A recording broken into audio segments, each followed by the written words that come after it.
Oh yeah, that was a quadra kill on that Kai'Sa when he played that. However, it's not going to be the easiest task for him, because once he gets locked down by Vi, it's not like you can ult to the other side of the fight, because you're actually locked into that CC from the Vi. Without anybody's in the jungle, it's very hard to contest that. Yeah, I don't think Junhao realized he got spotted until that ward was just placed by Milky Way, but instead, it's going to be Wonjong actually forcing Xiaoxu to flash away. However, now the Rumble is overheated. Flame Smitter comes out, the flash followed by Milky Way will force Junhao to use the Summoner spell of his own. All of a sudden, RNG's top side could be in a bit of trouble. However, Wonjong's going to dash forward. Who will get first blood? It's going to be Ultra Prime picking it up. Can Xiaoxu find a trade? No way. The Electro Harpoon comes out. The heat is stacked up nicely. Any more crowd control could mean Xiaoxu's demise. He finds one kill, but Wonjong will finish the job. 2-for-1 for Ultra Prime.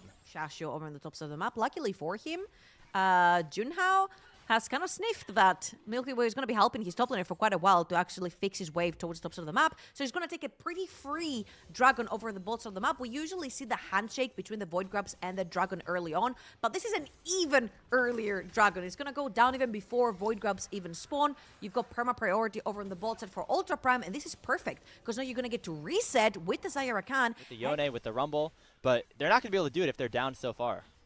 And also, if you look at Tangyuan, he's gone for Hexdrinker. He's actually scared of the Gwen plus the Akali, the duo that's going to be jumping the backline. So he has to go towards a more defensive route to begin with, and then go towards Blade of the Ruined King. It's very funny because I call Yone a one-item wonder.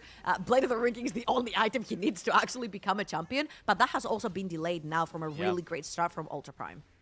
I mean, he has to go Hexdrinker, right? Just because of how worried he is about these solo laners right now. I feel like we knew him coming into the split as somebody who is very dominant in lane, and now he's going to get some help as well with the rest of the squad pulling up. Oh, there's some Milky Way back under tower. Xiaoxu, that's all you, buddy. Yep, here comes that Vi ultimate. It's combined with just a boatload of crowd control. That's the feat of warfare picked up, and Ultra Prime off to a terrific start to this early game. Bunch of golden experience on the tower. Oh my, it just does. We said this is where RNG starts, and Chachi might have something to say. Okay, actually uses the Killer Instinct to prevent that Blade Caller from doing too much just yet. There comes E! What a flash from Wako to make sure that those feathers fly right into the back of the Kai'Sa. Chachi tried to outplay this, and I feel like he played this so well. But if you look at how Wako placed his feathers, he had some feathers towards the tower, behind the tower, so it was easy when he flashed over Chachi's flash that all these would be pulled into the Kai'Sa. What a well-played 1v1. I don't even know if the Blade Caller hit. It might have just been enough with the damage from the auto attacks. Okay, it did. So that, I mean, just another really clutch play from the bot laner. I mean, he's not really gotten any attention, right? It's been all top side so far for this game. Jungler, if you will, even when he plays onto the Sejuani, when you fall behind, you just really need to send it, and he might just send it here. Okay, flash onto Wonjong. Gonna actually tick him down quick enough with that ignite. Now Junhao is stuck in a 1v2, maybe a 1v3 as the Yone comes in. However, the rest of the reinforcements have arrived for Ultra Prime. It's gonna be a 4v4. 3,500 gold lead for Ultra Prime. They're pushing here mid. And there's no one there to defend. Rumble caught bot lane. Yone is...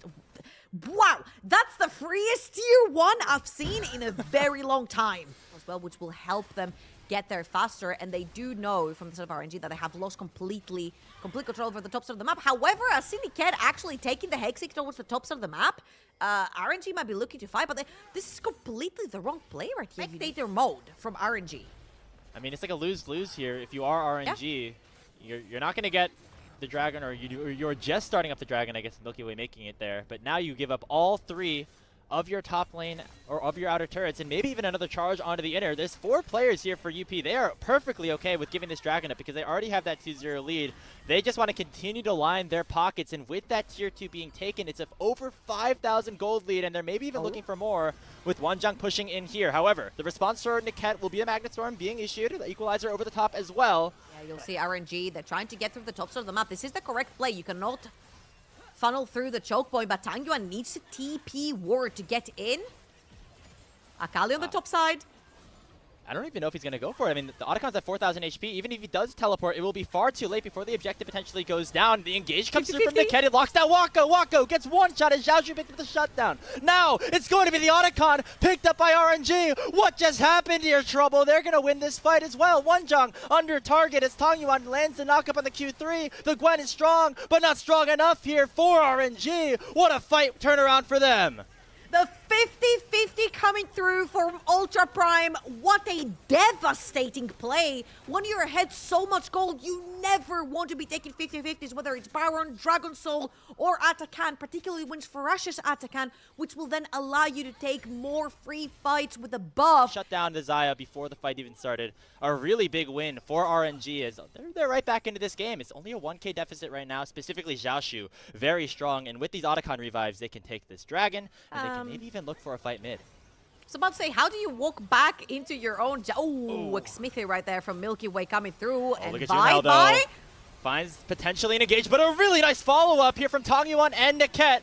Back into the back line, Jachi goes. He'll be sent back via the revives. Remember, this is all gravy here if you're RNG. They're going to try to pick up as many kills as possible because they know they'll be headed right back to the base. Niket, the only one to officially fall. It's a big fight for Ultra Prime, but they don't get any quote-unquote kills off of it. Having to build a so-called pure defense item. Tanya's going to stick onto the dragon. And this is the most clever thing ever because you can actually TP, take that dragon, which is going down super fast, and then TP straight into that fight. RNG are looking to bite. But the Baron is melting so far by UP. Xiaoshu, the ult engage, does not connect. Flash in by Milky Way is not in time as Wako secures the Baron pickup here for UP. Engage back in. Wonjong with the needlework doing so much damage and refusing to go down. It's a 1-for-0 plus the Baron here for Ultra Prime, but could be a bit more difficult with another wave crashing in. Should be enough to take this one down. Yeah, there you go. They're going to take that one as well. You heard it here, ladies and gents. Melee champions, extremely good at sieging. Ultra Prime proving everyone wrong on this regard. There is a ward on the left of Wako right here, right on that left side ramp, leading into that river, but he's going to choose to play towards that blue buff on the right side.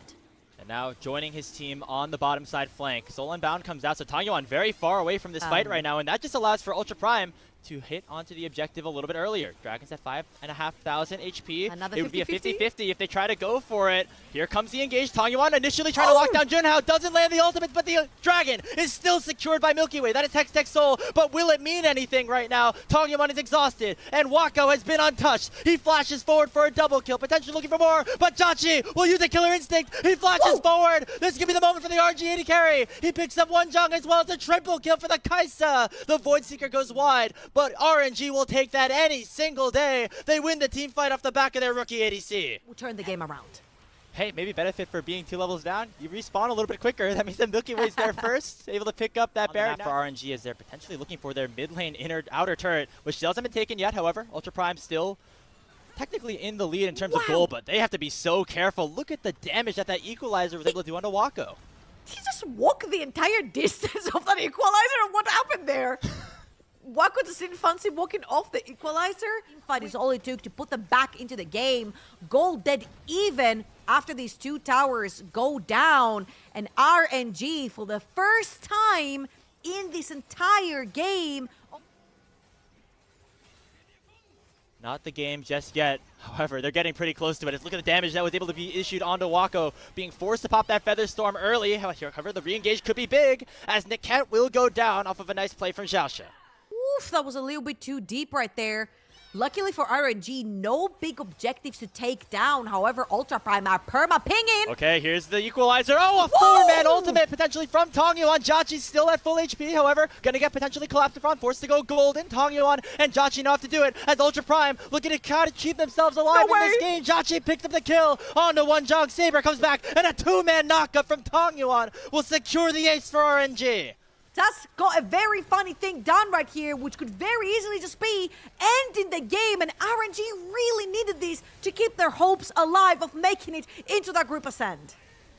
It was a do-or-die game. They were looking like die, but they are about to do the unthinkable here against Ultra Prime. Xiaoshu has respawned, looking to try to at least clear out the minion wave, but the Nexus is now exposed. Jachi and Tongyuan don't care about their recon. They can just go for the Nexus instead. There's one last kill as Jachi enters double figures, and RNG keep themselves alive here in Group B.